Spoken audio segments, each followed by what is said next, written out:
Daenerys Targaryen stood on the remains of the once great ramparts, gazing out at the rubble that had once been King's Landing. Smoke still curled upward from the ruins, tendrils of ash swirling in the faint wind and drifting across the scorched streets. The crackle of distant flames sounded like a lament, a dirge of tongues of fire licking hungrily at the detritus. She felt Drogon shift behind her, the sudden gust of his exhalation ruffling her silver-white hair. She was alive, victorious, and yet a strange disquiet sank into her spirit like a needle sliding into flesh. The city had bowed to her. She had enacted her wrath, unleashing dragon fire upon those she deemed complicit in Cersei's tyranny, and here she stood, the conqueror of the Seven Kingdoms. It should have felt triumphant. Yet every breath tasted of smoke and uncertainty. She raised her eyes to the ashen sky and tried to remember that first day she had arrived in Westeros. She recalled the thrill, the sense of destiny fulfilled, how she had been convinced her path would lead to the overthrow of all tyrants. But now, as she scanned the broken city, she questioned herself, had she truly achieved liberation? Or had she swapped one form of terror for another? A voice, distant, faint, whispered in the far reaches of her mind. She turned, thinking perhaps one of her advisors was calling her name, but there was no one at her side except Grey Worm waiting a short distance away. The soldiers of the Unsullied were busy containing what pockets of resistance remained. She had wondered, just for a moment, if the sound had come from him. But he stood silently at attention, face impassive. She descended the steps, boots scraping across stone blackened from dragon fire. As she walked deeper into the city, Grey Worm and a small phalanx of Unsullied trailed her protectively. The dust coated her throat, making it hard to breathe, and the swirling ash bit at her eyes. She felt the eyes of the defeated upon her, ragged survivors scurrying to the shadows, uncertain if mercy would be offered. A twinge of guilt punctured her sense of triumph. She had intended to be their liberator, not their destroyer. The shape of her victory weighed heavily on her, though she kept her face composed. Jon Snow found her in the courtyard outside the Red Keep's shattered gates. The structure that had been Cersei's fortress was in tatters, half collapsed from the onslaught. Even the proud ramparts seemed to droop as if the stones themselves mourned the devastation. Daenerys saw the grief and horror etched onto Jon's face. He had pleaded with her to show mercy, to relent once the city's bells had rung. Yet she had pressed on, a force unstoppable, or so she had thought at the time. Now, a tremor in her chest betrayed her remorse, even if she fought to conceal it from him. "Your Grace," he said quietly, voice cracking under the weight of all he had witnessed. "The people, they will learn a new way," she replied firmly. The memory of a resonance, like a half-forgotten echo, brushed the back of her mind. She felt compelled to project strength, even if her soul felt frayed. "We do not have time for doubts. We have freed them." He opened his mouth to speak, but she turned away as though drawn by a force deeper than her own will, footsteps moving faster than her conscious thought. Again she heard it, a whisper from within, curling around her mind like a serpent.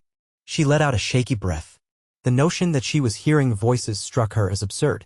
Too much had happened, the burden of so many tragedies might be unraveling her senses. She gave a curt nod to Grey Worm, who signaled for the Unsullied to clear any onlookers from the courtyard. She only desired solitude for a moment, to catch her breath and still the pounding in her head. Once alone, she placed a hand on the blackened stones of what was left of the entrance hall. The walls still glowed with residual warmth from the dragon flame. A flicker of a face passed behind her eyelids, someone pale, eyes of deep, unfathomable brown, yet flecked with strange light, as if they carried the wisdom of an entire forest. But then it was gone. Confused, Daenerys shook her head, attributing it to exhaustion. That night, she tried to rest in what remained of the Red Keep's grand chambers, the air thick with dust. A single torch guttered in the corner, providing a weak circle of light. Though her body ached for sleep, whenever she closed her eyes, the voice returned, a faint murmur that grew louder each time. She tossed and turned, tangled in sheets, trying to cling to reason. Was this the price of conquest? The memory of her mother, her brother Viserys, and every other ghost that haunted her could be playing tricks on her. It was only when she let herself drift into a shallow sleep that she felt a presence, as though someone walked with her in a dream, a quiet shadow at her shoulder. She glanced around in her dreamscape. She was no longer in the Red Keep, but rather a vast wood filled with pale, bone-white trees. The bark almost glowed against the blackness of the sky, their leaves a deep shade of red as though stained by blood. 1,000 carved faces in those ancient trunks stared at her, silent witnesses to her every move. The wood felt alive with an unspeakable magic. She sensed an unseen observer, felt a gaze that was both watchful and indifferent, and every hair on her body rose in a warning that danger lurked. She tried to speak, her dream voice echoing strangely among the trunks. "Who's there?" Silence pressed back against her ears, but inside that hush something moved. The leaves rustled, or perhaps it was the sigh of a hidden mind. Every carved face on the weirwood trees twisted in subtle changes of expression as though the old gods themselves were shifting in disquiet or amusement. She glanced down at her hands and saw they were smeared with ash. She blinked, confused, and the dream dissolved.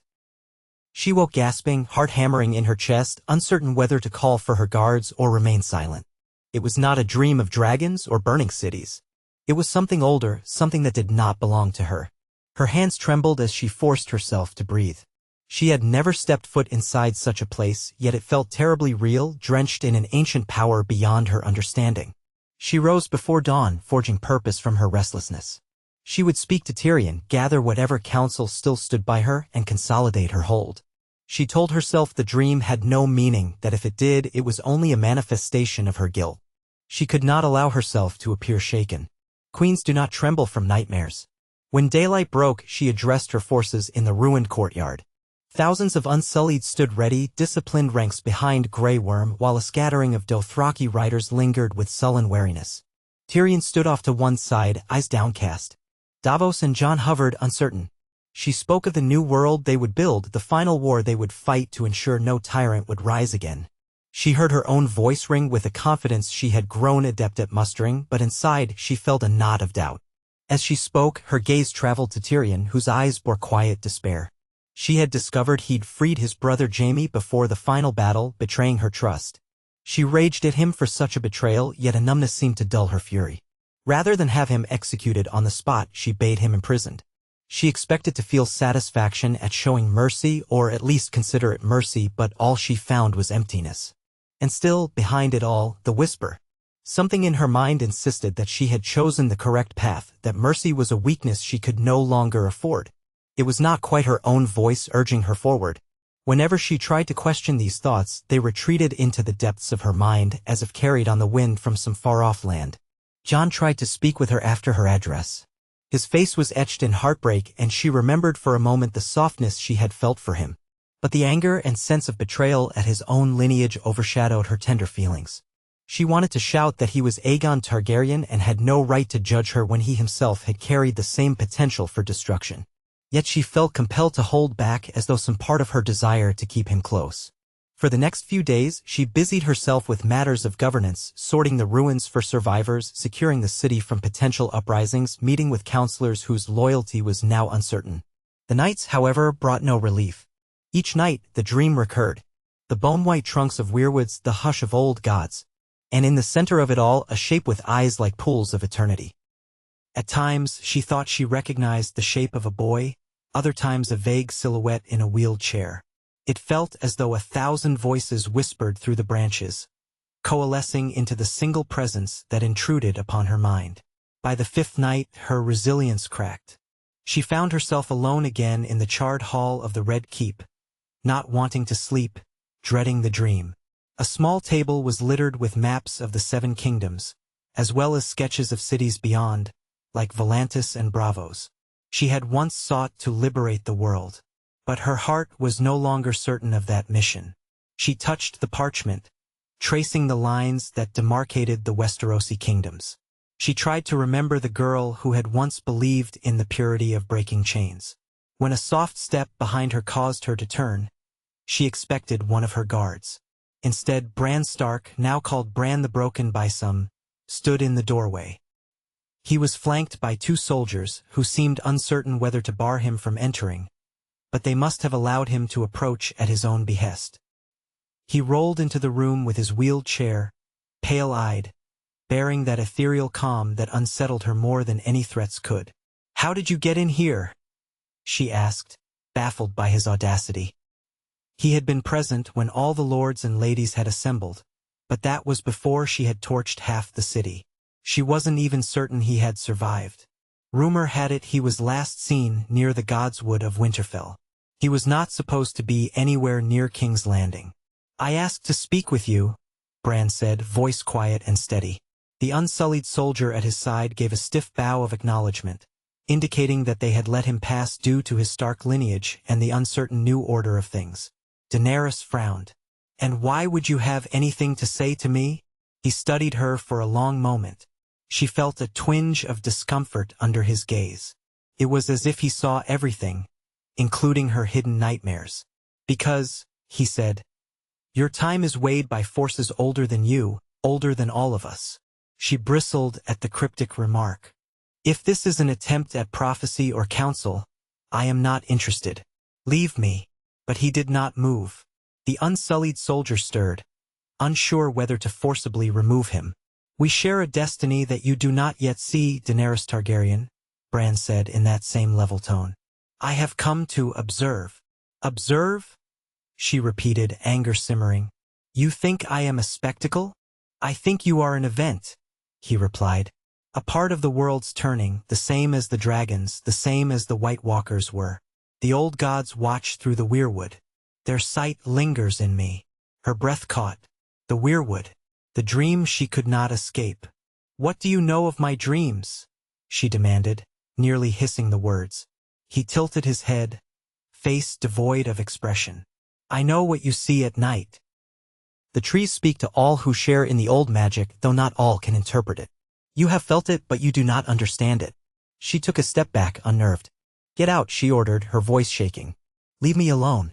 Bran nodded once, his calmness fraying her nerves further, and wheeled himself back, signaling to the guard. I will leave you for now, he said.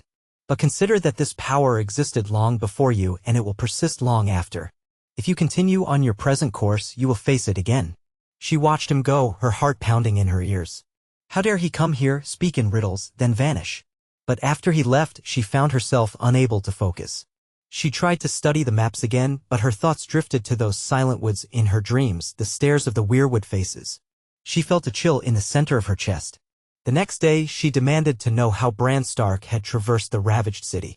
Some said he had arrived by wagon under the banner of the North's neutrality, hoping to parley. Others whispered he had simply appeared at the gates, and the soldiers, confused by the chaos that reigned, let him in. She felt a flash of rage at the indiscipline among her troops. No one should be allowed to pass freely. But her anger gave way to a more profound concern. If he could come and go so easily, who else might challenge her authority? She could not find him again that day, and it only fueled her frustration. She needed answers she loathed to ask for. Night fell, and this time she drank strong wine in hopes of a dreamless sleep. But once again, the trees awaited her in the depths of her slumber, their red leaves flickering like tongues of flame. She felt drawn down a path deeper into that wood, each step echoing. The carved faces seemed to moan, the eyes weeping slow, sap-like tears that glowed in the dimness. And in the center of the clearing, a boy with pale skin and dark hair perched in a wheeled chair, eyes holding centuries of knowledge. She felt him beckon her closer, felt an echo of that same presence in her mind. She awoke in a cold sweat, heart-thrashing. Was it possible that Bran Stark was manipulating her dreams? She had never believed in such powers before, trusting more in the tangibility of dragons and armies. Yet she had heard tales of wargs in the north, shapeshifters who communed with wolves and ravens, and those who glimpsed through the Weirwood. She could not dismiss it outright. Dread coiled in her belly. In the morning, her confusion turned to a stubborn refusal to be cowed. If Bran was trying to meddle with her, she would confront him. But as she rose from bed, she was startled to find Tyrion Lannister waiting under guard by the door, wearing a somber expression. She had nearly forgotten she had him locked up 2 days ago for treason. Why have you been brought here? She asked flatly. He let out a ragged sigh, glancing at the unsullied around him. I asked if I could see you, he said. I know you want my head on a spike, but I hoped you might listen, if only for a moment. She turned her back on him, walking to the shattered balcony that overlooked a charred city. Speak. He drew a careful breath. You're readying the forces to march on the rest of Westeros, are you not? To secure the kingdom fully. She didn't answer, because the truth of it hovered in the not-too-distant future. The idea of forging an unstoppable campaign to quell any rebellion, punish any who dared question her claim, had become lodged in her mind. And yet she felt the prickle of doubt too. I have heard rumors, Tyrion continued, that you're having nightmares. The soldiers whisper that you do not sleep, and they see the shadows beneath your eyes. He paused. They speak also of Bran Stark's presence in the city. She spun, offended by his prying. You are no longer my advisor. You have no right to question me about such matters. He lowered his gaze. I have no right, but I still have reason. I know a man who can slip into the minds of beasts, Bran is said to have that gift multiplied 1,000-fold. If he's chosen to focus on you, you need to be wary. Her chest tightened in fear and anger. He's done nothing but speak in riddles.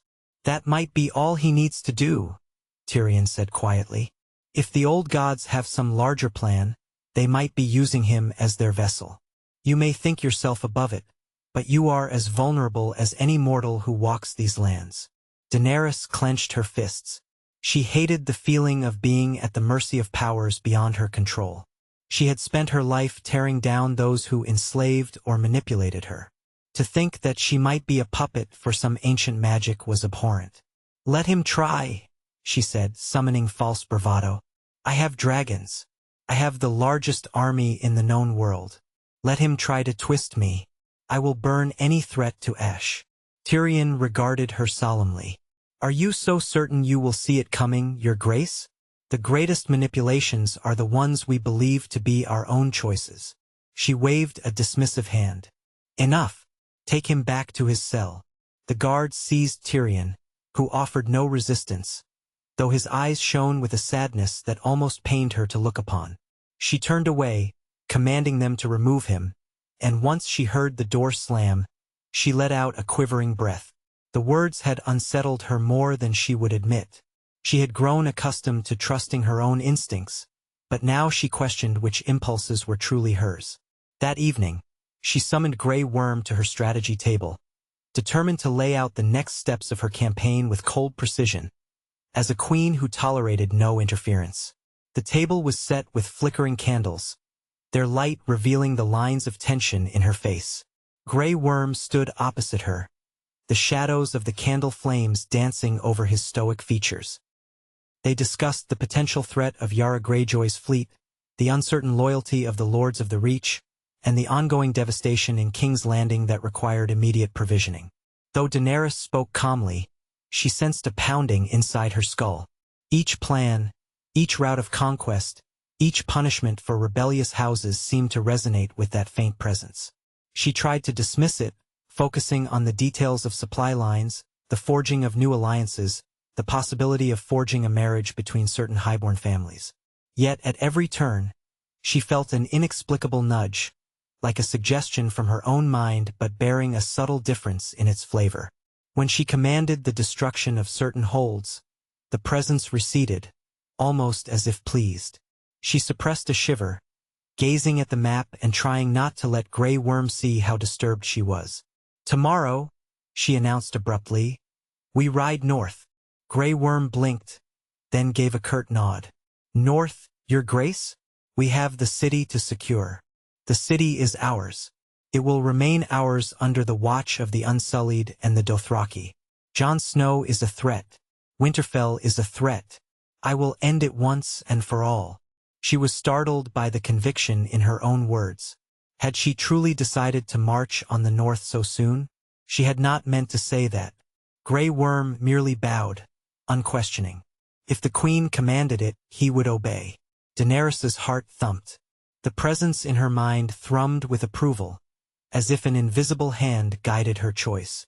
She swallowed. No, these were her decisions, she told herself. Jon was a threat. If the North rose up, her hold on the Iron Throne would be precarious. She convinced herself it was the only logical next step. She would not be manipulated. She was the mother of dragons, breaker of chains. She had soared above the laws of men and gods alike. Still, a doubt lodged in her chest. She found no sleep that night, only scattered dreams that pulled her deeper into the Weirwood forest, the silent glances of carved faces intensifying. She woke in the darkest hours, drenched in sweat, and decided to do something she had never attempted. She rose, donned a cloak, and made her way through the half-ruined corridors. The occasional Unsullied guard saluted her but did not question her movements. She ventured outside the Red Keep through a side door that led to a small courtyard where an overgrown garden had once flourished. Now it was mostly blackened stumps. She walked until she found a patch of earth that had been spared.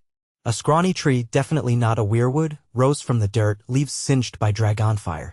She knelt, placed her palms against the trunk, and closed her eyes. She tried to imagine she was in that other wood, the vast dreamscape, If Bran could intrude on her mind, perhaps she could meet him on that same ground. She felt foolish. She was no priestess, no warg. She had no gift for speaking with gods. Still, she pressed her brow against the rough bark. Her breath came slowly, the night air cool against her cheeks. She thought of the old gods, the stories she had heard from the Northerners. She summoned in her mind the image of the Weirwoods, their twisted expressions, the dryness in the air. She tried to conjure the boy in the wheelchair. Then, like a ripple in a still pond, she sensed a slight shift. Her mind reeled at the sudden swirl of images. A flash, she saw the forest, then the red keep as if from above, saw herself kneeling in the courtyard. The perspective soared, riding on the wings of a raven, dark feathers fluttering. She gasped and lost the connection. It was real. She shook, rising unsteadily to her feet. Perhaps she had only hallucinated. But she knew deep down that she had touched something. She stumbled back inside, her heart a wild drumbeat, resolved that she could not linger in passivity. If Bran Stark sought to control her, then she would face him even if it required confronting these old gods head-on. At dawn, she set her plan into motion, ordering a contingent to prepare for the march north. Word spread quickly among the remains of the small folk. The Dragon Queen would lead her army out of King's Landing. Some of the city's inhabitants stared in dismay. Was she abandoning them to the rubble? But fear kept most people silent. Grey Worm oversaw the departure, his discipline unwavering. The Dothraki horde, restless after the victory, seemed eager for more battle. Daenerys took what she considered a necessary force and left several thousand unsullied behind to maintain order in King's Landing. Jon Snow was nowhere to be seen as she and her retinue departed. She supposed he would either follow or remain in the city, torn between loyalty and revulsion. She was beyond caring at that moment. Her mind was set upon the north, the Godwood at Winterfell, the place where the Weirwood held court. She would bring this conflict directly to Bran's doorstep. Let him face her dragons and see who truly commanded destiny. They rode and sailed up the continent with deliberate speed. Autumn's chill clung to the air as they progressed. The men muttered about the colder climate, about the possibility of snow soon blanketing the roads. Daenerys felt the tension in their ranks. She herself rode mostly in silence, every night invaded by the same dream, every day carrying that uneasy feeling of a presence in her mind. But she felt no turning back. She had to take the battle to the source. As they traveled, she kept an eye on the sky, where Drogon soared, a fearsome sentinel.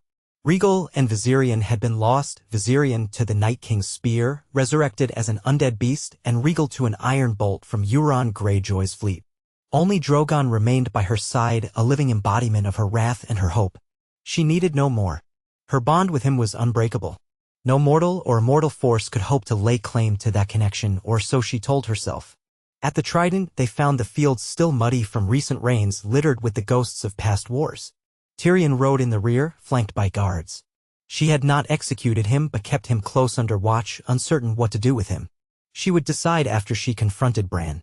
If she succeeded in proving she was free from manipulation, perhaps she would spare Tyrion, once her most trusted hand. If not, his fate was sealed. They reached the outskirts of Moat Cailin, the ancient stronghold that guarded the entry to the north. She recalled traveling this way once before with Jon. Now the fortress gates stood open to her, as no army dared contest the unstoppable tide of the Mother of Dragons. Her Dothraki scouts galloped ahead, verifying no ambush waited. The marshy landscape stretched around them, dotted with skeletal trees. She tightened her cloak against the chill.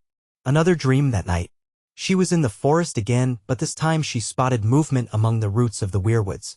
Something scuttled, or maybe slithered, shadows shaped like dire wolves or ravens. A whispering wind carried fragments of speech. Targaryen, fire, must be guided. Then she saw the boy again, eyes dark and depthless, gazing upon her with a sorrowful acceptance. She opened her mouth to question him, but the forest evaporated and she woke in her tent. Outside, the campfires glowed faintly and she heard the rhythmic footfalls of patrolling unsullied. She closed her eyes again, her mind a roiling sea of dread. They continued northward. Snow began to fall, gently at first, then heavier as they neared Winterfell. The old castle rose before them, thick walls and high towers perched in the pale hush of winter's approach. Steam rose from the natural hot springs that warmed the fortress from within. Daenerys recalled how she had once been welcomed here, albeit warily, by Sansa and Arya Stark. Now she came as a conqueror, uncertain if she would find friend or foe, but suspecting the latter. The gates were closed, the ramparts lined with archers bearing the Stark sigil. She commanded her armies to make camp outside the walls, refusing to let them be caught in a surprise. She knew the North had no real chance against her forces, yet she had learned never to underestimate the stubborn pride of Northerners. The area around the castle brimmed with tense silence as she and her retinue approached. She flew Drogon overhead to display her power, and the archers on the battlements exchanged fearful glances. Her blood pounded with anticipation. She had come to find Bran. She did not particularly want to slaughter Winterfell. Still, if resistance was offered, she would not hesitate. She was done being manipulated, done being vulnerable. A single rider emerged from the gates, a cloaked figure with a direwolf banner, face partly obscured by the scarf around their neck. Daenerys waited atop her horse, Grey Worm at her side, Dothraki outriders forming a curved line behind them. The rider halted a respectful distance away and lifted their scarf, revealing Arya Stark's narrowed eyes. "Queen Daenerys," Arya said, voice steady, "you bring an army to our gates. Why?" Daenerys met her gaze.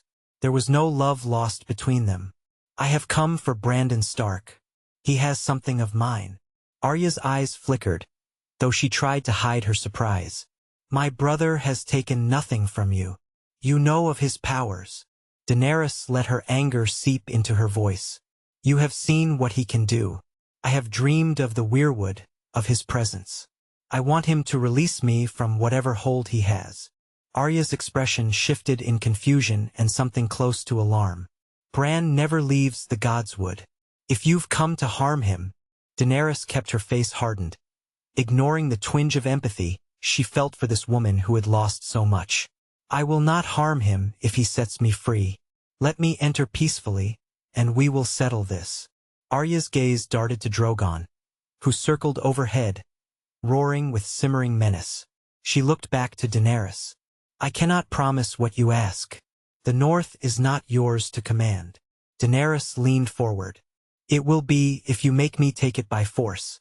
You have seen what my dragon can do." She gestured toward the walls of Winterfell. "Do you want to watch your home burn?" A flash of pain crossed Arya's features, but then her face became a mask of cool determination. "Wait here," she said. "I'll bring Bran to the courtyard. If you try anything, this will not end well." With that, she turned her horse and galloped back inside. Daenerys exhaled, feeling an unsteady swirl in her chest. Her mind felt as though 1,000 eyes were watching her. The presence pressed against the edges of her consciousness, stirring an undercurrent of excitement. She tried to close her mind to it, but the more she resisted, the more it seemed to cling to her thoughts. When the gates opened again, she rode into Winterfell with a small company, leaving the bulk of her forces ready outside. The courtyard was subdued. Northern soldiers stood in tense lines, hands on their weapons. The main keep loomed, its ancient stones black against the snow. Across the yard, on a ramp that led to the entrance of the great hall, Bran Stark sat in his wheeled chair, cloaked in furs as if he had been waiting for her. Arya stood beside him, jaw tight. Sansa was there as well, her face pale but resolute. Daenerys dismounted, approached with purposeful strides. Grey Worm and a handful of Unsullied followed. She stopped a dozen paces before Bran, noticing how cold the air felt on her cheeks. Even Drogon, perched beyond the walls, seemed oddly subdued, as if the hush of the old gods had affected him too. "Why have you come?" Sansa asked, glaring. "You've threatened us with fire and blood for the sake of something you can't even name." Daenerys turned her gaze to Bran, ignoring Sansa. "You know why I've come," she said, each word measured. "Release me." Bran's eyes, dark and still, met hers with a gaze that seemed to bore into her soul. "You believe I hold you, yet you are here, freely, of your own will." "Stop speaking in riddles," Daenerys snarled. "You have been in my mind. You have twisted my decisions, driven me to acts I might not have chosen on my own."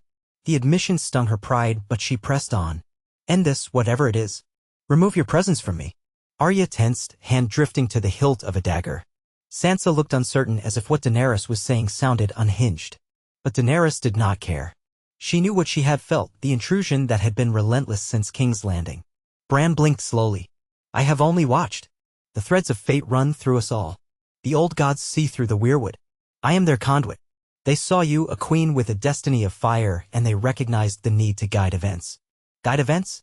Daenerys echoed, a spark of fury in her voice. You forced me to, she hesitated, not wanting to speak of the ruin she had brought upon King's Landing, but it hung heavy in the air. Bran's expression remained blank, but there was a flicker of something, regret, perhaps, in his gaze. I did not force you, he said softly. I cannot force you to do anything you do not already have the capacity to choose. I can only nudge. Her mind swirled with anger, shame, and a horrible sense of relief that she had not been entirely wrong. He had meddled, perhaps not controlling her like a marionette, but influencing her impulses. She clenched her fists. You have no right. You are not a god. Bran inclined his head. No. I am but a vessel. But the old god's domain transcends mortal conceptions of right. Their purpose is to ensure balance, to preserve the realm against existential threats. The Night King was defeated, but chaos threatened to consume the world of men. One conqueror, or 1,000 smaller despots. The same chaos. Daenerys felt dizzy, as if the ground beneath her feet were tilting. So you twisted me into another tyrant to scare them all into compliance? She spat. Was that your plan? To sacrifice my conscience so that the world might fear the wrath of dragons more than any other threat. A faint rustle of wind swept through the courtyard, swirling snowflakes around them. Bran did not blink. I only played my part as you played yours. Your path was always one of fire. The old gods recognized your potential to shatter the cycle, to birth a new order. He paused, as if searching for the right words. I regret the cost, but that is the nature of this world. Blood is the ink with which we write our destinies. Sansa stepped forward, voice trembling. Bran, how can you speak like this? You watched her burn King's Landing. Thousands of innocent lives. And you say you nudged her toward that. Bran's eyes flicked to Sansa. I saw what would happen otherwise. The realm broken into endless factions. Wars without end. Sometimes the crucible of fear is necessary to forge lasting unity.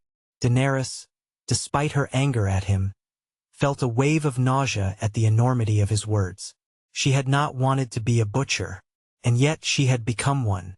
Now she realized it was partly her own grief, her rage, and the seductive call of vengeance. But had Bran's influence amplified that? She stared at him, tears burning the corners of her eyes, though she refused to let them fall. You forced me to break who I was, she said, voice raw. Bran's face was unchanging, though the corners of his eyes tightened. You were never going to remain the same innocent breaker of chains, Daenerys Targaryen. Your tragedies, your losses, the cruelty of those around you. These were the real forces. I only held the thread, tugging it where it needed to go. Sansa shook her head in horror. You speak as though you are not even Bran anymore. Arya, seeming torn between love for her brother and the horror of his words, shifted her stance. Bran, stop. Whatever you're doing, end it. Bran regarded Arya, and for a moment, the boy they had once known flickered in his eyes. He turned back to Daenerys. You've come seeking release. Perhaps you deserve it. Let us see if the old gods agree. He lifted a hand, and Daenerys felt a sudden tightening in her chest, like a cord being pulled taut. She gasped, clutching at her ribcage as images flooded her mind. She saw King's Landing burning anew, a memory woven with the howling of thousands of voices. She saw herself riding Drogon, the unstoppable fury consuming her. Then she saw the forest of Weirwoods, leaves dripping blood, the carved faces wailing. She saw flashes of the war against the Night King, the fall of the wall, the swirl of ravens in the sky. Then she saw a tapestry of possible futures. One in which she was slain by a knife in her sleep, another in which the entire realm fractured into petty kingdoms that warred for centuries, and another in which the White Walkers rose once more, unstoppable this time. A sob tore from her throat as she experienced those visions all at once. She felt something unravel inside her, like a tether snapping. The presence in her mind recoiled and vanished, leaving behind an echo of hollow silence. She crumpled to her knees in the snow. Dimly, she registered Grey Worm calling her name, the Unsullied stepping forward in alarm, the northern soldiers raising their weapons. But all she could hear was the pounding of her heart and the rush of blood in her ears. When she opened her eyes, she realized tears streamed down her face, hot against the biting cold. She felt, for the first time in weeks, alone in her own head. The whisper, the faint thrumming that had influenced her every decision, was gone. It left her feeling fragile, bereft of that strange certainty she had grown to rely on. And yet, relief mingled with that sense of loss. She could finally breathe without that watchful presence in her mind. Bran lowered his hand. He looked more exhausted than before, dark circles under his eyes. "It is done." Sansa stared at him in disbelief, then turned to Daenerys. "Now what?" she asked, as if uncertain how to proceed in a situation beyond reason. Daenerys rose slowly, Grey Worm offering his arm to steady her. She looked at Bran with a tumult of emotions. Rage, sorrow, gratitude, confusion. She wanted to kill him for what he had done, but she also realized that the presence had truly been lifted, and he alone had made that possible. "Now," she said, voice trembling, "I decide my path without meddling from gods or men." Arya's eyes shifted to the Unsullied. "If that path involves harming Bran." Daenerys shook her head, surprising herself. She turned to Bran, swallowing her anger. "I will not kill you. You have done enough damage to me, but you also freed me from your own chains. Let the realm know that I choose not to shed more blood this day, even though I am able." A moment of hush hung in the air, thick with tension. Sansa and Arya exchanged a glance. Bran merely gazed at Daenerys with something akin to acceptance. Daenerys took a breath, squared her shoulders. "The old god's design might have placed me on a path of fire, but I choose now whether to continue it. From this moment, if I spill blood, it will be my decision, not a whispered urging in my mind." She paused, a pang of guilt slicing through her. "The destruction of King's Landing will forever stain my reign. But let all know, I still want to build a better world. I can only do that if I am free from any and all manipulation." She heard the distant roar of Drogon, felt the ground shake with his landing somewhere outside the walls. The wind picked up, swirling snow around them again. For a heartbeat, no one moved. Then Sansa spoke, her voice subdued. "Do you expect us to kneel now?" Daenerys closed her eyes. Once she would have demanded it. But was that her true will, or the influence that had been riding her thoughts? The question tore at her. Did she still yearn to be queen of the Seven Kingdoms, or was that longing shaped by the old god's subtle manipulations? She did not know. She only knew the weight of her promise to break the wheel, to end tyranny. And yet she had become the very thing she despised. She opened her eyes, letting them roam over the courtyard, over the people who feared and hated her. "I will leave the north to you," she said, words catching on the lump in her throat. "If you wish to remain free from my reign, so be it. I do not have the will to force my rule on those who want no part of it. The rest of the realm, if they wish to bow to me, I will accept their fealty. If not, let them speak. But I will not ravage them as I did King's Landing." Sansa stared, clearly skeptical. Arya's mouth opened slightly, the first sign of genuine surprise. Bran watched in eerie silence. After a long pause, Sansa's voice emerged. "If you leave the north in peace, perhaps there is a chance we can find a truce. But how do we trust you?" Daenerys remembered Tyrion's counsel once, that trust had to be earned. She had shattered that trust in Dragonfire. Now she could only attempt to rebuild. "Judge my actions from this day onward," she said. "I can give no other assurance." No one moved. Then Bran spoke. "She speaks truth, for the first time untainted by the old god's hand." He gave a slow nod, and Sansa exhaled, her jaw clenching. Arya's grip on her dagger relaxed slightly. Daenerys took that as the closest thing to acceptance she would get here. She moved to depart, turning her back on them. Grey Worm and her Unsullied followed, tension still thick in the air. She exited Winterfell's courtyard, walked through the gates, where the frosty plains stretched before her armies. The crisp wind stung her eyes, but she felt more present, more herself, than she had in a long time, perhaps ever. She mounted her horse. The men murmured anxious questions. Did the North surrender? Would there be a battle? She silenced them. With a raised hand. We march south, she declared, voice loud enough for all to hear. We will allow the North their autonomy. Any who wish to remain behind may do so peacefully. She saw the confusion flash in Grey Worm's eyes and in the eyes of the Dothraki. But she would not force them to wage another war. We return to King's Landing, she added, to rebuild. In the stunned silence that followed, she gazed toward the castle one last time. Atop the battlements, she glimpsed a small figure in a wheeled chair, Bran, regarding her. She did not wave, nor did he. A chill that had nothing to do with the weather seeped into her bones. She turned away, spurred her horse forward, and her army began to move. Days later, after a somber journey south, they arrived back at King's Landing. The city still lay in ruins, though some reconstruction had begun in her absence. The people wore hollow expressions, haunted by the memories of fire raining from the sky. Daenerys felt their stares, their fear, their hatred, and it twisted her heart. Would she ever be forgiven? She suspected not. But perhaps she could salvage something from the ashes. She established a new seat in the parts of the Red Keep still standing, though she ordered most of her forces to camp outside the city walls. She took time to wander the devastated streets, ignoring the counsel of Grey Worm who feared for her safety. She saw the blackened ruins, the remnants of lives and homes. People shrank away from her in terror. A mother covered her child's eyes as Daenerys passed. She felt a pang so deep it nearly buckled her knees. This was what she had wrought under the old god's manipulations, under her own grief and rage, under the illusions of grandeur. With each step, the weight of guilt became almost unbearable. But she could sense that the presence in her mind was gone. She was free to face her mistakes.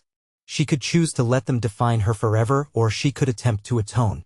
She made a silent vow that if it took her entire life, she would try to repair the damage. Perhaps the city would rise again, not in her name, but in the name of the people who had suffered. Some weeks later, Tyrion, still under watch, though not in chains, approached her with a wary expression. I hear you plan to feed the displaced and use the treasury for repairs rather than military expansion, he said.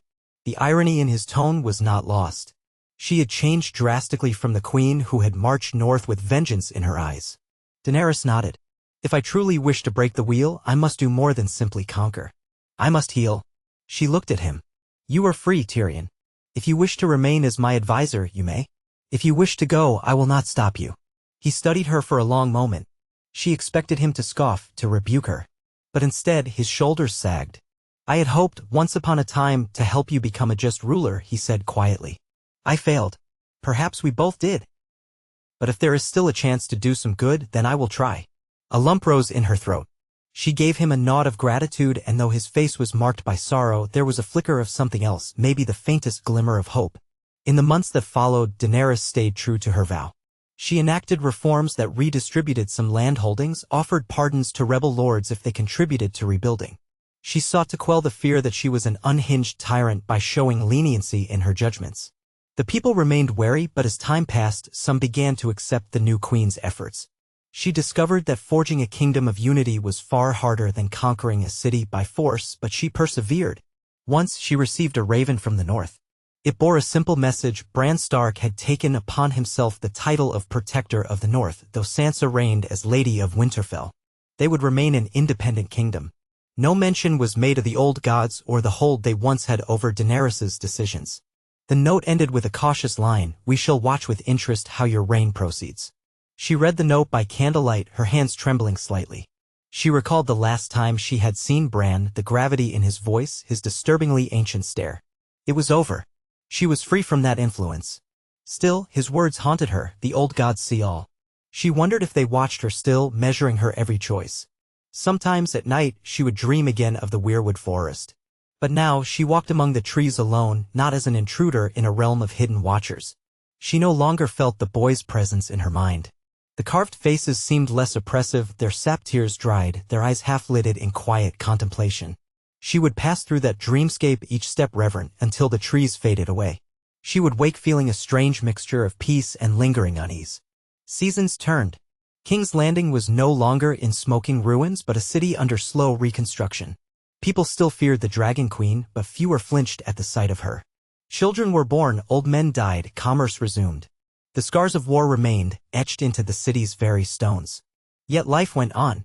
Daenerys found solace in small moments, an orphan given shelter, a new well dug for fresh water, a field outside the city planted and sprouting green. She took none of it for granted. She knew every morsel of hope was balanced against the memory of her wrath. As the year wore on, rumors spread that Daenerys was receiving envoys from Dorne and the Reach, forging alliances based on trade and mutual respect rather than subjugation. Some said the queen had grown soft. Others claimed she was biding her time for another show of force. But Daenerys knew the truth. The path she walked now was her own, unclouded by the voice that had once fueled her darkest impulses. She had to live with the memory of what she had done, but at least it was hers to face. Every so often she would ascend to the top of the Red Keep's highest intact tower, gazing northward. She would think of Bran in the Godwood. Was he still weaving the threads of fate, watching her in the Weirwood's reflection? Perhaps.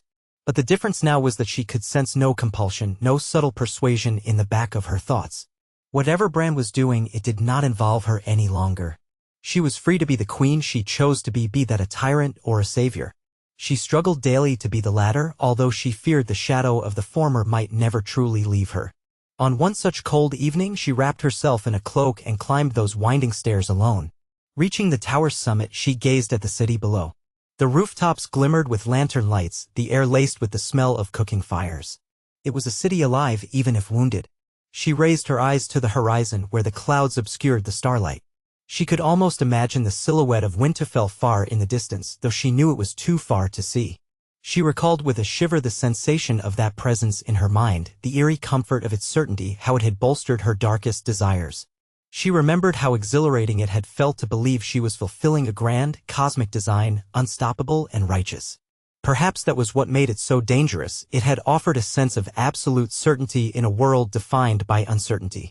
Now, stripped of that influence, she navigated by her own moral compass, a precarious process, but genuine. A cold wind swept her hair across her face. She closed her eyes, standing tall. She was Daenerys Storeborn of the House Targaryen, Khaleesi of the Great Grass Sea, the unburnt, breaker of chains, mother of dragons, and now an imperfect queen learning to rebuild rather than destroy. She would bear the consequences of her actions, and if the realm rose against her one day for her past sins, so be it.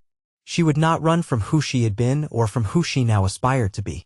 She touched the stone railing, feeling the subtle tremor of the city's heartbeat beneath her, the pulse of thousands of lives. She exhaled, letting the breath carry away a fraction of the guilt that lingered in her chest. She remembered, in that moment, standing before the Iron Throne long ago when she had been naive to the complexities of power. She had believed that overthrowing tyrants was enough. Now she knew it was only the beginning. Ruling meant understanding the weight of every decision, every life caught in the balance. A single tear slid down her cheek as she whispered to the wind, "I am free. Not forgiven, not without regret, but free." It was a fragile freedom earned at a terrible price, but it was hers. She could live, and perhaps one day she might find some measure of redemption in the eyes of those she was meant to serve. She could only hope the realm would see in her more than the fire she once unleashed upon it. In that quiet moment, she glanced skyward. Drogon roared somewhere, and she watched him arc against the moonlit clouds, black wings cutting through the night. A fierce affection welled in her chest for her last living dragon. A dragon was not meant to be leashed by old gods or new, nor was she. Together, they would write the next page of this wounded kingdom. She looked north one final time and let the cold wind whip her tears away. Bran's hold was gone, and whatever the Weirwoods might still see, they could not decide her fate. She alone would shape it through her choices, her repentance, and her resolve to be something more than a conqueror. She did not know if the old gods approved. She did not care. At last, Daenerys Targaryen was her own. Daenerys Targaryen awoke to a pale dawn filtering through the high windows of her rebuilt chamber. The scent of mortar dust and new lumber clung to the air, scents she'd grown familiar with during the slow reconstruction of King's Landing. She lay still for a moment, letting her senses adjust to the day. No longer did she snap awake clutching her chest, haunted by ghosts of the old god's whispers. No longer did she feel that eerie presence tugging at her decisions. It had been months since her confrontation with Bran in Winterfell.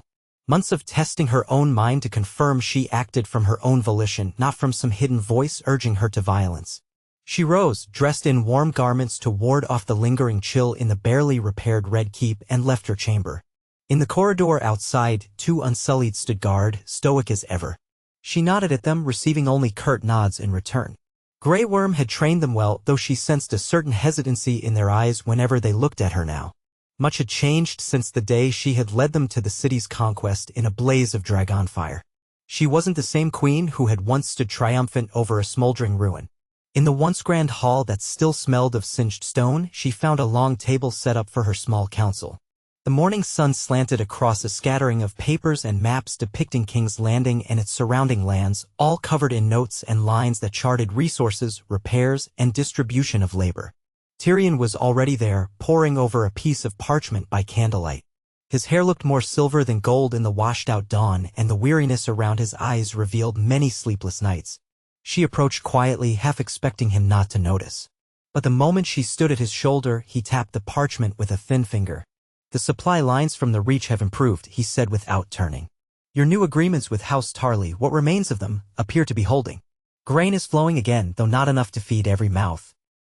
We'll need more if we're to ensure no one starves when winter sets in." Daenerys nodded. "And the Dothraki caravans bringing in trade from Essos? Are they secure?"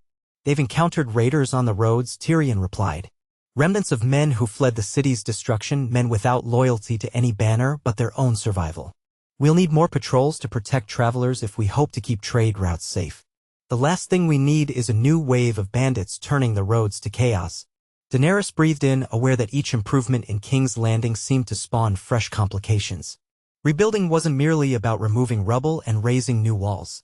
It meant forging alliances, offering pardons and incentives, ensuring that traumatized and displaced people did not turn to lawlessness. "Deploy the city watch to protect the main roads," she said, stepping closer to the table. "And if we're short on men, I'll ask Grey Worm to allocate a small detachment of Unsullied." Tyrion glanced up at her. The lines in his face softened slightly, the faintest echo of the hopeful man he'd once been. "I'll see to it, Your Grace. But you should know we're low on funds. Paying more men to patrol might mean halting certain building projects." She set her jaw. "Then we'll delay the smaller repairs to the outer walls. The city's people must come first. We can't leave them vulnerable on the roads. And if bandits become too bold, it won't matter how strong our walls are, the markets will fail and the city will starve." Tyrion gave a slight bow of his head and returned to his notes. She studied him. Though he had remained at her side, she sensed his caution. He was not the man who had once believed wholeheartedly that Daenerys Targaryen was Westeros's great liberator. He'd seen what she was capable of under the influence of her anger, grief, and the old god's nudges. Now he measured his loyalty day by day. Yet he stayed, perhaps out of a sense of unfinished responsibility or a faint hope that she was sincere in trying to atone. She slid into a seat across from him. The morning was quiet. She half expected the rest of her advisors to arrive soon, but she'd asked them to handle other tasks throughout the city. The small council was small indeed, far smaller than it had been in the days of the Mad King or even Cersei. She preferred it that way. Too many voices, too many intrigues, and the city might implode under the weight of politics. "We'll need the bankers of Bravos eventually," she said. "But I'm wary of entangling ourselves with debt again. The Iron Bank can be as dangerous as any sell's word if they aren't repaid." Tyrion cracked a small, humorless smile. "Yes, the Iron Bank never forgets a debt. But perhaps if we show them a prosperous city in the making, they'll invest with better terms." He dabbed the parchment with a quill, making notes. "We might send envoys, invite them to see the improvements for themselves. If they see stability, they're more likely to lend on agreeable conditions." She nodded, though she felt a flash of discomfort. Opening King's Landing to foreign bankers for inspection felt akin to exposing a half-healed wound. But she reminded herself that trust, slow, cautious trust, was the key to forging a future. "Make the arrangements," she said. "But they must know I will not sign away our sovereignty." Tyrion gave another shallow bow. "Of course, Your Grace. I'll begin drafting the proposal this afternoon." A quiet moment followed, the only sound the scratch of Tyrion's quill on parchment. Daenerys allowed herself a rare moment to reflect. Months ago, she would have never shown such measured restraint. She might have demanded the gold by force or threatened the bankers into compliance. Now, she questioned every decision, weighing whether it was her choice or just a vestige of old impulses. It was exhausting, but she refused to repeat her mistakes. The memory of charred streets, the stench of burned flesh, and the screams that had haunted her dreams drove her forward. She did not want to be that queen again. A soldier from the city watch entered and bowed. "Your Grace," he said, breathless as though he'd come in haste, "forgive the interruption, but there's an envoy at the gate. They bear the sigil of the Vale." Daenerys exchanged a glance with Tyrion. "The Vale?" she repeated, trying to recall if she'd invited anyone from those high mountains and fertile valleys. Lord Royce had once served Lady Sansa, if she remembered correctly, and the Vale had rallied to the Starks' cause in the war against the Boltons. But since then, the region had kept mostly to itself, especially after her conquest of King's Landing. Let them in. Provide them courtesy and direct them to the audience chamber. The guard bowed and hurried off. Daenerys stood, smoothing her dark gray tunic. We'll continue this later, she said softly to Tyrion, who nodded and gathered up his papers. Together, they walked through the corridors, accompanied by a pair of Unsullied, until they reached what remained of the throne room. The great space had suffered heavy damage, but some restoration had commenced. The gaping holes in the walls were patched with new stone, and shards of stained glass had been painstakingly pieced together to restore bits of the old grandeur. Though the Iron Throne itself was still twisted metal, overshadowed by the memory of Dragon's wrath, Daenerys no longer sat upon it. She received visitors from a dais set before it, preferring not to remind everyone of the chair that so many believed cursed. They arrived just as the envoys from the Vale were escorted in. 2 men in sturdy traveling cloaks and a woman wearing a brooch shaped like a falcon approached. Their expressions betrayed uncertainty, though they bowed politely. "Your Grace," said the woman, her pale cheeks reddened from the wintry wind. "I am Lady Arwen Belmore of House Belmore. With me are Ser Colin of House Royce and Maester Rendell. We come to treat with you on behalf of Lord Yon Royce, Regent of the Vale." Daenerys inclined her head. "Welcome to King's Landing. What business does Lord Royce have here?" Lady Belmore exchanged glances with her companions. "The Vale has remained quiet these months, as you know. Winter's approach in the mountains is always harsh, and we've focused on preparing our people. However, we recently received word that bandits from the Riverlands have begun skirmishing along our borders, raiding some of our mountain passes. Lord Royce requests the Queen's assistance in dealing with these outlaws, as it may be indicative of a wider problem in the kingdom." Daenerys listened, considering how best to respond. She had no desire to involve herself in yet another conflict, but the Vale was part of the realm, at least nominally. She had proclaimed that any region unwilling to bend the knee might separate, and though the North had taken that chance, the Vale had not formally declared independence. "Has Lord Royce reached out to the Riverlands lords regarding these bandits?" she asked, her voice echoing in the chamber. "We have," replied Lady Belmore. "But the Riverlands are in a state of disarray, and many lords are struggling to rebuild their own holdings. They claim they don't have the resources to stop the outlaws. We fear that if these raids continue, the passes will become too dangerous for trade. The Vale's survival depends on trade routes that bring in goods we cannot produce in the mountains." Daenerys shifted her weight. She saw Tyrion's thoughtful expression. No doubt he was already calculating the political ramifications. If she helped the Vale, she would bolster her reputation as a protector rather than a conqueror, which could aid in healing the realm's wounds. On the other hand, her forces were stretched thin. She needed to maintain stability in King's Landing. Could she spare soldiers? Would the cost in gold and manpower be worth it? She lifted her chin. "We cannot let banditry flourish. 2M. Uke of the realm's commerce depends on safe passage. I will send a contingent of the City Watch or the Unsullied to aid in eliminating these outlaws. But the Vale must share in the expense. My treasury is hardly overflowing." Maester Rendell bowed. "Lord Royce understands this, Your Grace. He is prepared to offer certain mineral rights, as well as a portion of the Vale's grain stores, to support the effort." Tyrion coughed softly, a hint of interest in his eyes. Daenerys recognized that despite the Vale's rocky terrain, it was not without resources: iron, silver, perhaps even precious gemstones in certain secluded mines. "Very well," she said. "I will coordinate with my advisors and dispatch a suitable force. In the meantime, your party may remain here as my guests. We'll finalize the details by tomorrow." Lady Belmore and the others bowed deeply, relief evident on their faces. "We thank you, Your Grace. The Vale will not forget this act of protection." When they had departed, Daenerys turned to Tyrion. "You agree with my decision?" He pursed his lips. "I do. Showing that you respond to pleas for help, rather than ignoring them, will strengthen your legitimacy. Word will spread that you're taking steps to protect the realm. It might also draw the attention of other regions still uncertain about your rule. Some might come forward with their own grievances or requests." She nodded grimly.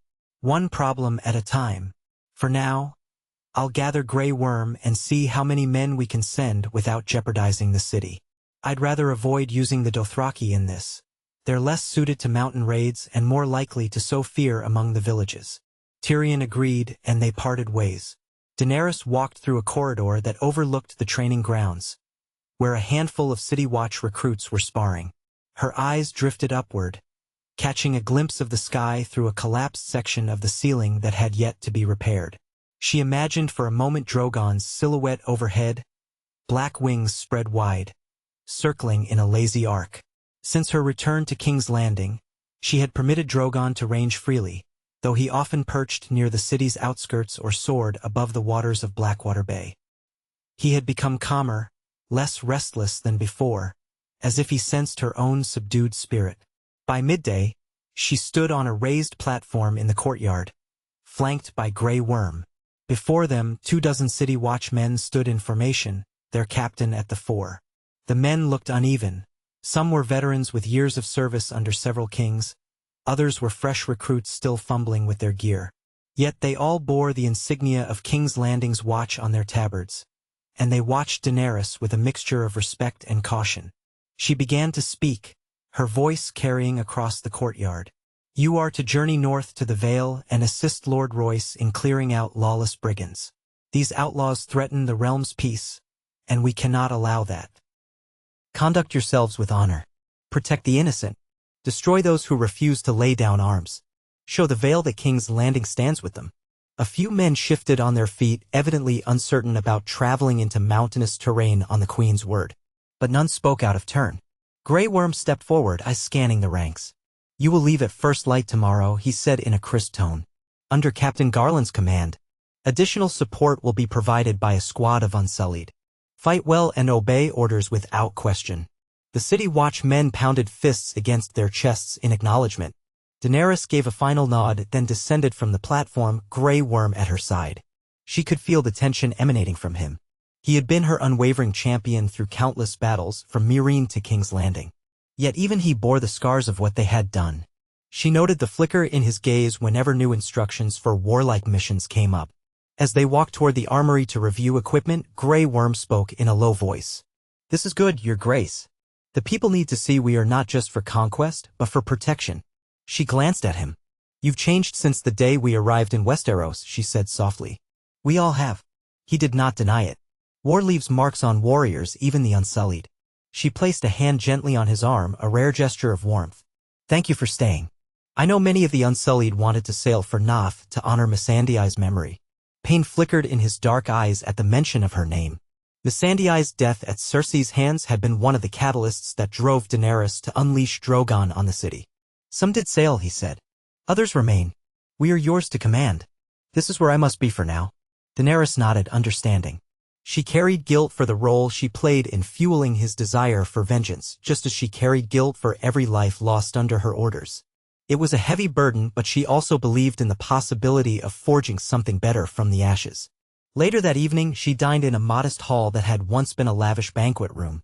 Much of the decoration was gone or damaged, leaving bare columns and partially scorched murals. A simple table was laid out with bowls of stew and loaves of bread. Tyrion, Grey Worm, and a few others joined her. Conversation was sparse, dominated by talk of logistics and resources. She gleaned from their words that the city was slowly stabilizing, fewer riots, fewer hungry mouths, though still too many for comfort. She learned that the craftspeople who'd once fled were returning, lured by new opportunities to help rebuild. She learned that farmland outside the city walls was being tilled again, with the first sprouts of a new harvest promising a future that might not be as bleak as she'd feared. As the meal wound down, Davos Seaworth arrived, escorted by a guard. Daenerys had grown to respect Davos for his honesty and plain-spoken counsel. He had slipped away from King's Landing for a time after her conquest. She had assumed he might remain in the north with Jon or in the Stormlands. But now he stood there, sea-weathered face grave as ever, though perhaps a bit relieved to see her. She beckoned him closer. "Lord Davos," she said, "it's good to see you again. What brings you back to King's Landing?" He gave a subtle bow. "Your Grace, I've been traveling the coasts, helping with shipping routes. It seemed wise to do so, since many ships were lost in the final battles. I come bearing news and a favor to ask." She offered him a seat, though he declined. His expression made it clear he had urgent matters to relay. "What news?" she prompted. "There's unrest brewing in the Stormlands. Gendry Baratheon, the legitimized son of King Robert, tries to hold things together, But some lords resent his claim. A few Stormland houses, battered by the war, see a chance to rise against him. They cause trouble, stirring discontent, claiming they'd rather have a pure Baratheon lineage or none at all.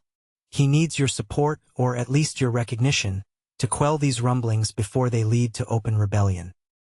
He's a decent lad, Gendry, but not well-versed in politics. Daenerys considered the matter. She recalled knighting Gendry after the long night, granting him the lordship of Storm's End in recognition of his valor and lineage. At the time, it had seemed a generous gesture, uniting her cause with the blood of House Baratheon. But the reality was complicated. Many lords did not accept Gendry's rule. "Have there been any open conflicts?" she asked. "Small skirmishes," Davos said. "Nothing large yet. But if the lords smell weakness, they'll test him. And it could spill over if they seek outside allies. The Stormlands could become a hotbed of rebellion." She pressed her lips together. The realm felt like a patchwork tapestry on the brink of unraveling. "I can send a delegation," she said slowly, "to reaffirm Gendry's position and remind the Stormlands that he holds power with the crown's blessing. But do I have the authority to do that if I've been granting other regions independence?" Tyrion took a sip of wine. "The Stormlands haven't declared any intention to separate. They have no single powerful overlord aside from Gendry, so a show of royal support could rally them behind him. You aren't forcing them to kneel against their will. You're simply confirming a lord's rightful station." Davos nodded. "Aye, that's it. Gendry may not be the most refined, but he means well, and he has the common folk's love. He was a blacksmith, after all. But the older noble families don't care for that. They see him as a blacksmith with a bastard's blood, not a true Baratheon." Daenerys sighed. "Very well. Tyrion, you'll accompany Davos to Storm's End. Reassure Gendry of my support. Offer aid where needed, just enough to quell rebellion without igniting more fear. We can't stretch ourselves too thin, but a careful show of solidarity might prevent bigger problems." Tyrion agreed, though a weary look crept into his eyes at the prospect of yet another diplomatic mission. Daenerys sympathized. Her advisors rarely had a moment's rest these days. Still, she was grateful for Davos's timely warning. Another part of her found it staggering that so many pieces of the realm demanded her attention. Back in Meereen, her concerns had been narrower, liberating slaves, maintaining order. Now, she had an entire continent that she had partially conquered, partially liberated, and partially traumatized. When the meal ended, she retired early, mindful of the next day's tasks. Once again, she found herself in her modest bedchamber, alone except for the flicker of a single candle on the bedside table. She settled onto the bed, trying to quiet the swirl of thoughts that threatened to rob her of sleep. Her mind drifted to Jon Snow. She hadn't seen him since the day she'd departed King's Landing to confront Bran. She knew that after the city's destruction, he'd been consumed by guilt and sorrow. Rumor said he had slipped away, perhaps to the Wall or beyond. Others said he roamed the north, aimless. She sometimes wondered if he hated her, or if he had simply resigned himself to letting her rule as she saw fit. The pang of betrayal still gnawed at her. He had revealed his lineage, sowing doubt among her followers, fracturing her trust in him. Yet she could not wholly blame him for that. She remembered the closeness they had once shared, the powerful bond that had begun to form in the wake of the long night's terrors. Now that bond was shattered, perhaps irreparably. She extinguished the candle, letting the darkness embrace her. No voices haunted her mind.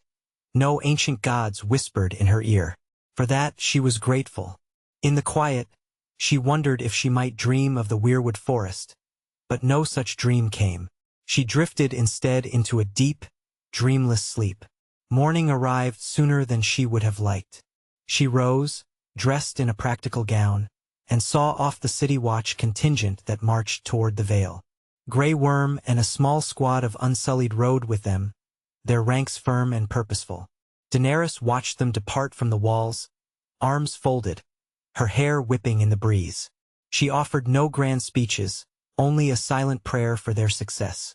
With that matter in motion, she turned her attention to the city's affairs. She met with local guilds of stonecutters and carpenters, allocating funds to rebuild an aqueduct destroyed in the siege. She listened to petitions from small folk who had lost their homes, awarding modest sums of coin to help them start anew. She oversaw a meeting on sanitation, ensuring the city's wells were free from the debris of collapsed buildings. Each mundane task reminded her that ruling was more about day-to-day diligence than dramatic feats of conquest. It was a lesson she should have known long ago, but only through tragedy had it truly sunk in. Amid these duties, she received word that an envoy from the Faith of the Seven sought an audience. The Faith had remained largely neutral since the destruction of King's Landing, too shaken to confront the Queen who had reduced much of the city to rubble. But the High Septon had survived, and rumors circulated about the Faith's disapproval of Daenerys's violent methods. She summoned them to a partially restored audience chamber, uncertain what to expect. 3 Septons arrived, clad in plain robes. One was older, with sparse white hair and a gentle manner, introducing himself as Septon Waymar. The other 2 remained a step behind, eyes downcast. Daenerys greeted them with politeness, noting their tension. "Your Grace," Septon Waymar began, voice wavering ever so slightly, "we come not in anger, but in concern. The Faith has always guided the people of Westeros in times of hardship. Many souls in King's Landing suffer from the devastation. Our seps overflow with the wounded, the orphaned, and the grieving. We humbly request your assistance in providing relief." Daenerys folded her hands on her lap, ignoring the memory of how the great September of Baelor had once been destroyed by Cersei's wildfire. She forced herself to focus on the present. "I have been providing coin for the city's rebuilding, but I understand your needs may be specific. How can I help?" Septon Waymar inclined his head. "First, we need supplies, bandages, healing herbs, basic food staples for the poor who seek refuge in our seps. Second, we ask for the Queen's official sanction to conduct charitable works openly without interference. The Faith's influence waned after certain events in the past. We wish to assure the people that we are here for them, not as a tool of any political faction." She could read between his words. He referred to the High Sparrow's puritanical rule during King Tommen's reign and to the subsequent tensions between the Crown and the Faith. "You have my support," Daenerys said. "I won't stifle your efforts to care for the needy, nor will I permit any harassment of your clergy. As for supplies, I can spare some of the city's stores, but you must coordinate with my quartermasters. I need to ensure we keep enough to feed everyone." Relief flashed across Septon Waymar's face. "Thank you, Your Grace. May the Seven bless you for your generosity." She gave him a small nod. "I only ask that you keep an accurate record of who receives aid. I want to ensure it's shared fairly without favoritism."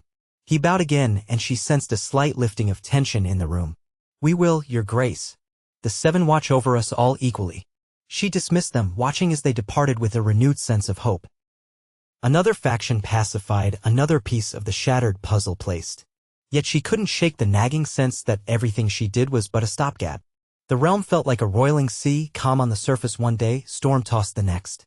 She reminded herself that no voice but her own guided her choices now. For better or worse, these decisions were truly hers. Night came quietly, with a waning moon casting pale light over the city's half-repaired rooftops. Daenerys found herself walking alone in what remained of the Red Keep's garden, or what once had been a garden. The air smelled faintly of ash, though green shoots had begun to sprout from the blackened soil. A cluster of dragon's breath flowers, a bright, flame-hued blossom originally planted in honor of House Targaryen generations ago, had miraculously survived near a broken fountain.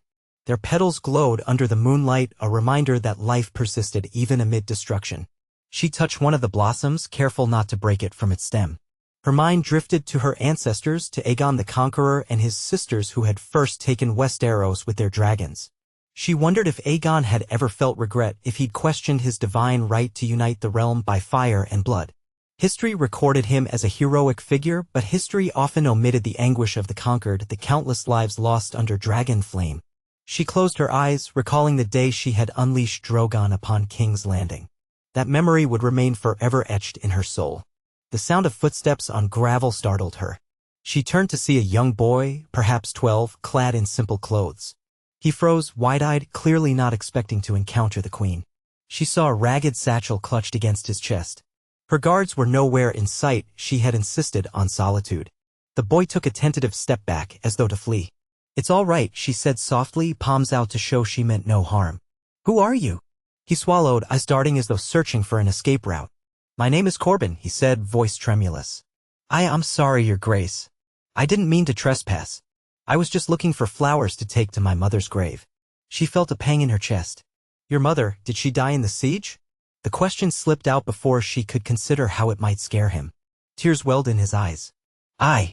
When the dragon, his voice broke off and his gaze flicked to her, a mixture of fear and anger. I'm sorry, he repeated, now backing away in earnest. I'll leave. She took a step toward him, careful not to appear menacing. You can take some flowers, she offered quietly. She deserves them. The boy hesitated, confusion etched on his face. Then he nodded, stepping around her with cautious speed. He bent to pick a few of the blooms, handling them gingerly as if they were made of glass. As he rose, the moonlight illuminated his eyes brimming with tears. He glanced at Daenerys again, clearly fighting the urge to spit out some accusation. But a mix of intimidation and sorrow held him silent. She could almost feel the weight of his grief. A guard's voice sounded from the garden entrance. Your Grace. The guard spotted the boy and rushed forward, hand on his sword hilt. How did you get in here? Daenerys lifted a hand to stop him. He's done nothing wrong. Let him be. The guard paused, uncertain but obeyed. The boy clutched the flowers close, nodded stiffly, and ran off into the night. Daenerys watched him vanish among the shadows of broken statues and partial walls. She turned to the guard.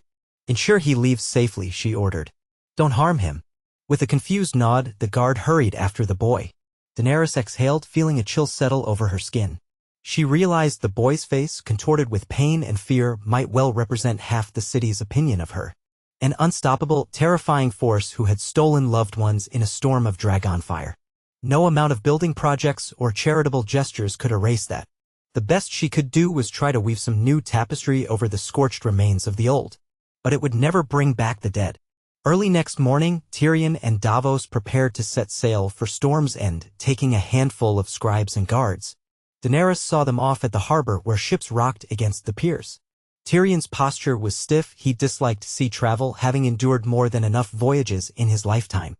Still, he put on a polite smile as he exchanged parting words with Daenerys. Any specific message you want delivered to Gendry beyond your support? He asked, leaning on his cane-like staff.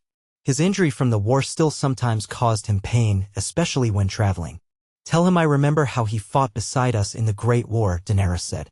Remind him that the Baratheons once ruled here and that if he holds Storm's End well, I might recognize him officially in the line of succession to that castle. He need only remain loyal and keep the peace. Tyrion nodded. Understood. He regarded her for a moment, then added in a softer tone, Take care, Your Grace. The realm looks to you now more than ever. And if there's any sign that all is not well, do not hesitate to recall me. She managed a small smile, heartened by his concern. Safe travels, Tyrion. Davos. She stepped back as the two men boarded a ship with billowing sails, the sun glinting off the calm waters. She watched until the vessel shrank to a speck, then turned to face the city. Another day of decisions awaited. Midday brought a summons from the gates. A messenger breathlessly announced that a rider approached under a white banner. Daenerys, growing accustomed to unexpected visitors, instructed him to bring the rider to the courtyard. She donned a light cloak against the chilly breeze and made her way there, Grey Worm trailing behind. She found a tall rider astride a weary horse, his cloak white and gold, features partially hidden by a hood. Around his neck, he wore a polished chain with a crest of a rose entwined with vines, an emblem of House Tyrell once, though that house was gone. Daenerys frowned, recalling that after the Tyrells fell, some of their bannermen had tried to hold the Reach together. Perhaps this was one such bannerman. The rider dismounted, pulled back his hood, and revealed a middle-aged man with sunken cheeks and a nervous cast to his eyes. He bowed awkwardly. Your Grace, I come from Lady Illyrian, who has taken up stewardship in the Reach lands near Highgarden. We ask for your aid and your presence. We have found something. Something that may concern you. Daenerys tilted her head, perplexed. Something you found requires my presence? Explain. The man looked around warily, noting the curious bystanders in the courtyard. It might be best discussed in private, Your Grace. But suffice it to say, it concerns dragons. A ripple of shock moved through Daenerys. Grey Worm stiffened, hands slipping to the hilt of his spear. The bystanders exchanged glances. Dragons? She only had Drogon left. Rhaegal and Viserion were gone. What could possibly be found in the Reach that involved dragons? A bone? An egg? Some relic from generations past? She controlled her voice. Very well, she said, stepping closer. You will tell me everything you know. Come inside. Grey Worm, see that his horse is tended to. Once within the partially restored throne room, Daenerys dismissed extraneous guards, leaving only Grey Worm and a few trusted members of her retinue. The messenger wrung his hands, eyes darting around the cavernous space. She approached him, her gaze firm but not unkind. "Tell me what you found," she said again. He swallowed hard, voice shaky. A few weeks passed, workers clearing rubble near what was once Highgarden's outer walls came upon a hidden vault. Within, they discovered a cluster of large, oval objects, eggs, we believe. They appear to be petrified, but we're uncertain. Lady Illyrian demands your counsel before any decisions are made. She dared not break or move them without your input. Her heart fluttered. Dragon eggs. The words sounded almost impossible. She recalled the petrified eggs that had been gifted to her in Essos, which had later hatched into Drogon, Rhaegal, and Viserion. If more eggs existed. She felt a sudden rush of conflicting emotion. The dream of restoring the dragons had been her life's purpose once, a symbol of House Targaryen's resurgence. But after the destruction she'd wrought, after the heartbreak of losing 2 dragons, she wasn't certain what to feel. Hope? Fear? How many eggs? She asked quietly. 7, Your Grace, the messenger replied, voice hushed, as if speaking of them might awaken them somehow. They are indeed large, about the size of a man's torso. Whether they're still viable or mere stone, none can say. She inhaled. Could it be a coincidence that there were 7, matching the number of the Faith's gods? Or was that some cosmic jest? Why are they in Highgarden's vaults? He shook his head. We don't know. Likely hidden centuries ago. House Tyrell held many secrets, as did House Gardner before them. Or they may have been placed there by some Targaryen ancestor. Records are incomplete. Daenerys paced, her mind racing. If these eggs were truly dragon eggs, and if they could be hatched, did she even want that now? More dragons meant more power, but also the potential for more destruction. Could she handle the responsibility after everything? Another part of her wondered if they were merely fossils, incapable of hatching, nothing more than curiosities. She felt an uncomfortable swirl of excitement and dread. She looked up at the messenger. Why does Lady Illyrian request my presence in person? She believes you, as the mother of dragons, might know how to determine if the eggs are alive. She also fears that unscrupulous lords might try to seize them if word spreads. She trusts you to decide their fate properly. Daenerys exhaled. The question of how to keep the realm stable if multiple dragons roamed it hung in her mind. Yet the eggs also represented a chance to strengthen House Targaryen's legacy without the overshadowing guilt of how she gained her throne. Dragons had always been symbols of House Targaryen's might, but also of its downfall. Still, she couldn't ignore this. I will travel to Highgarden, she announced. I must see these eggs for myself.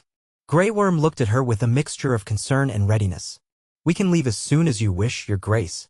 She nodded at him. Then she turned to the messenger. You'll rest here for the night. We'll ride at first light. Let Lady Illyrian know I'm coming with a small retinue. And speak to no one else about these eggs, do you understand? He bowed. Yes, Your Grace. That evening, Daenerys prepared for the journey. She left instructions for the day-to-day governance of King's Landing in the hands of a few trusted officials, ensuring the city would not descend into chaos in her absence. She penned a letter to Tyrion, letting him know where she was headed and why, though she kept the details vague in case the missive fell into the wrong hands. If dragon eggs were discovered, half the realm might scramble to claim them.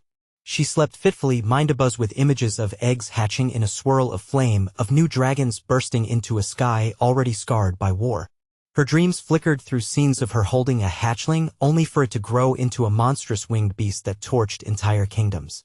Yet there were also moments of wonder, the memory of Drogon, Rhaegal, and Viserion as newborns, chirping softly, nuzzling her palms with the gentle curiosity of infants. She woke covered in sweat, uncertain whether to be excited or terrified. At dawn, Grey Worm mustered a small force of Unsullied to accompany her. A line of horses awaited in the yard, saddled and loaded with provisions. Daenerys donned riding leathers and a cloak of dark fur to keep out the morning chill. She ascended Drogon's old vantage point atop a half-collapsed tower, blowing a sharp whistle. Moments later, the sky stirred as Drogon descended, a thunderous weight of muscle and scale. He landed, his massive claws scraping the stone. She stroked his snout, heart constricting in an old, familiar bond. We go to Highgarden, she whispered. We might find more of your kind. Drogon responded with a low rumble, inhaling her scent. She could not tell if he sensed her excitement or her fear. He was still her child in many ways, but also a creature of primal instincts and formidable strength. Carefully, she mounted him, hooking her feet into the straps she'd fashioned to keep herself secure. After checking that the Unsullied and a small retinue of riders were ready to follow on land, she urged Drogon upward. He sprang into the air, wings beating powerfully, sending a rush of wind through the courtyard. She soared above King's Landing, taking in the sprawling city below, the scarred rooftops, the columns of smoke from cooking fires. Her heart twisted at the sight of the damage that still remained. She looked forward, fixing her gaze on the distant horizon. Highgarden lay to the southwest, a fertile land once famed for its beauty and bounty, now overshadowed by the ruin that had befallen House Tyrell. She guided Drogon in that direction, trusting that Grey Worm and the others would follow along the roads. The flight was long but exhilarating. She had not ventured far from King's Landing since her return. She reveled in the wind against her cheeks, the sense of freedom that flying always granted her. At the same time, she wrestled with the knowledge that this was no mere pleasure flight. She was riding toward a decision that might alter the course of her rule and of the entire realm once more. By midday, she spotted rolling green hills dotted with orchards and fields of golden wheat. Even after war and neglect, the reach remained beautiful, a patchwork of meadows and rivers shimmering under the sun. Highgarden rose on a gentle slope, its elegant spires and walls visible from afar. In the prime of House Tyrell, it had been a place of feasts, music, and flowing wine. Now it looked subdued, still recovering from the siege by the Lannisters long ago and from the subsequent power vacuum.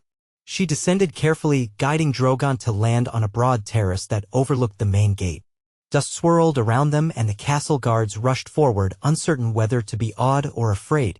Then they bowed, quickly stepping back to give Drogon space. Lady Illyrian emerged onto the terrace, flanked by a handful of knights bearing the symbol of a golden sun pierced by a spear, her own house sigil from Dorne, though she'd married into a minor reach house years ago. She was tall, with a bearing that spoke of confidence, her dark hair braided around her head. She gazed at Daenerys with the mild surprise of one who had not entirely expected the queen to ride a dragon here personally. "Your Grace," Lady Illyrian said, offering a deep curtsy. "I received word you were coming, but I didn't think you'd arrive so swiftly. My scouts saw the dragon overhead and feared an attack at first." Daenerys dismounted, stroking Drogon's flank to calm him. "No attack. I came to see these eggs you've discovered." Lady Illyrian gestured for Daenerys to follow her into the castle. "We've kept them hidden from prying eyes, as you instructed. Please come this way." Daenerys left Drogon resting on the terrace, instructing the guards to feed him a few sheep from the local flocks. She followed Lady Illyrian down corridors that showed signs of disrepair, though an effort had been made to restore the Tyrell murals and tapestries. They passed through a long gallery where the stained glass windows bore the rose sigil of Highgarden. Dust motes danced in the rays of sunlight. Finally, they arrived at a lower level, guided by torchlight through an arched doorway that led into what seemed like an old wine cellar. The air was cool and smelled of damp stone. At the far end, crates and chests had been pushed aside to reveal a hidden passageway. Torch in hand, Lady Illyrian led Daenerys deeper into the darkness, each step echoing. The corridor ended in a small vault, its doors thrown wide, where a cluster of large objects lay on a wooden pallet. Daenerys' breath caught. She approached slowly. 7 eggs, each the size of a large shield, nestled in straw. Their surfaces were scaled, varying in color, some ashen gray, others tinted with green or purple or dull gold.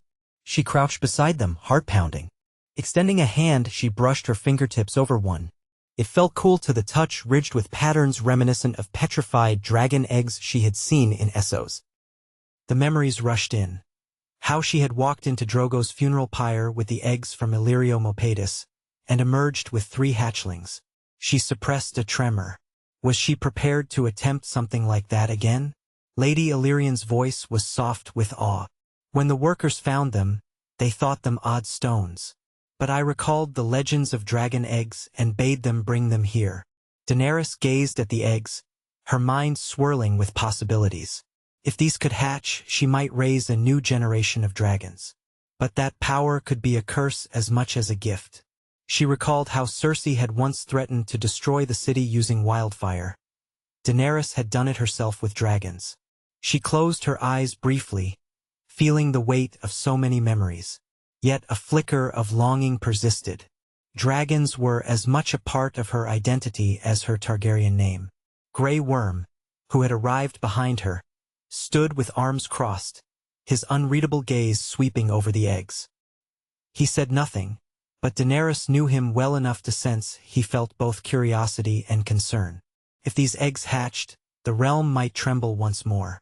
or they might remain cold lumps of stone. Daenerys lifted one egg carefully. It was heavy, its surface rough beneath her palms. She sought any sign of warmth or life within, but it remained inert. She recalled the Lawlor priest's talk of fire and blood, the Dothraki prophecy that a Khal who mounts the world would be born from her flame. All of that clashed in her mind with the knowledge of how her own mother had died giving her life, how her father had slid into madness while believing in the Targaryen birthright of dragons. Was destiny repeating itself, or was this an opportunity to rectify the Targaryen legacy? She set the egg down gently. "I thank you for safeguarding these," she said to Lady Illyrian. "Their fate must be handled with the utmost care. Have you told anyone else?" The lady shook her head firmly. "Only my closest retainers know. I feared word might spread and invite theft or chaos." "Good," Daenerys said. "Keep it that way. For now, I'll remain here to study them. I need to decide if they can be hatched, or if they should remain dormant. I can't risk unleashing more dragons without certainty that it won't lead to another tragedy." Lady Illyrian nodded. "I understand, Your Grace. The castle is at your disposal." Daenerys stood, trying to quell the maelstrom inside her. "You've done well. House Illyrian will not be forgotten." She offered a faint, reassuring smile, which Lady Illyrian returned with a relieved dip of her head. Then the lady withdrew, leaving Daenerys alone with Grey Worm and the silent cluster of eggs in the torchlit vault. Alone with these relics of an older age, Daenerys felt dwarfed by the magnitude of what they represented. She remembered her vow to break the wheel of tyranny, only to nearly become that which she despised. Now the chance to birth more dragons, creatures that had shaped and often shattered the fates of kingdoms, lay literally within her grasp. She rested a hand on the nearest egg, recalling the lullaby she had once whispered to Drogon, Rhaegal, and Viserion when they were hatchlings. She wondered if there was a path to new dragons without repeating old destruction. She thought of the boy in the garden picking flowers for his mother's grave, and how no child should lose a parent to Dragonfire again. Could she find a balance? Could dragons exist without ravaging the realm? She closed her eyes, swallowing a surge of emotion. She knew she could not face this choice alone. She would consult the knowledge of maesters, of historians, maybe even the scattered red priests who claimed to know the secrets of fire. Yet fear crept in. The last time she had used sorcery and flame to hatch eggs, she'd invoked both love and vengeance. The consequences had been immeasurable. Grey Worm finally spoke, his voice quiet in the hush. "If you decide to hatch them, we will protect them, but also the realm. Your Grace, these creatures, they are your heritage. But I have seen how war can twist even the noblest cause. Are you certain you want more dragons?" She searched his eyes, finding only the reflection of her own doubt. "I don't know," she admitted, "but I can't ignore what they mean for me, for the realm. If they can be hatched peacefully, raised to protect rather than burn, perhaps it's a chance to do things differently. And if not, perhaps it is best they remain stone forever." He bowed his head, accepting her answer. She returned her attention to the eggs, their colors muted in the flickering torchlight. In that moment, she felt the enormous arc of her life so far. From a frightened girl traded into marriage with a Dothraki Khal to the triumphant but tragic conqueror who had taken King's Landing, then the remorseful ruler who now strove to heal the wounds she'd inflicted. These eggs symbolized yet another turning point. She stood on the threshold of a new chapter, uncertain whether it would end in redemption or ruin. She rose, beckoning Grey Worm to follow her out of the vault. They emerged into Highgarden's corridors, and she found the nearest window overlooking the vineyards and orchards. Soft sunlight spilled over the fields, painting them in golden hues. The air smelled of blooming flowers and fertile soil, reminiscent of an era of prosperity that might return if nurtured with care. Daenerys pressed her hand to the windowsill, breathing in the fresh air, imagining for a moment a future where dragons soared not as harbingers of doom, but as guardians of a realm that had endured too much bloodshed. She could not erase her past, but she might still shape her future. The path ahead was fraught with danger, and the weight of decisions lay heavy on her shoulders. Yet, for the first time since King's Landing burned, she felt something akin to hope stirring. The old gods no longer whispered in her mind, and no single destiny was carved in stone. If she chose life and compassion, if she faced the darkness of her legacy with humility and courage, perhaps she could guide the realm toward a balance that had eluded it for generations. A gentle breeze lifted a few strands of her silvery hair. She glanced at Grey Worm, who waited dutifully at her side. She offered him a soft smile. Then she looked out again at the fields beyond Highgarden, a verdant tapestry unscarred by war. Quietly, as though making a promise to the land itself, she whispered, "We begin again." She would stay for as long as it took to determine the truth of those eggs. She would consult every source of lore she could gather, weigh the risks and the rewards. And if a day came when new dragons entered the world, they would do so under a queen who had learned the bitterest lessons about power, life, and death. A queen who, for all her flaws, still believed in the possibility of forging a realm of mercy and justice, no longer the instrument of hidden gods or the product of inherited madness. A queen who, in choosing to bear the burden of her past, might yet find a way to guide the realm toward a future shaped by more than just fire and blood. In that hushed moment, Daenerys felt the faintest flutter in her heart, like the beat of wings unseen. The world seemed poised on the edge of rebirth. She closed her eyes, summoning all her will, all her lessons learned, all her regrets, and all her lingering faith. The choice of what to do next was hers and hers alone. No old gods would decide it for her. No manipulator would steer her. At last, she was free to embrace or reject what being a Targaryen meant. She stood at the crossroad between redemption and ruin and chose to believe that, this time, she could finally break the cycle.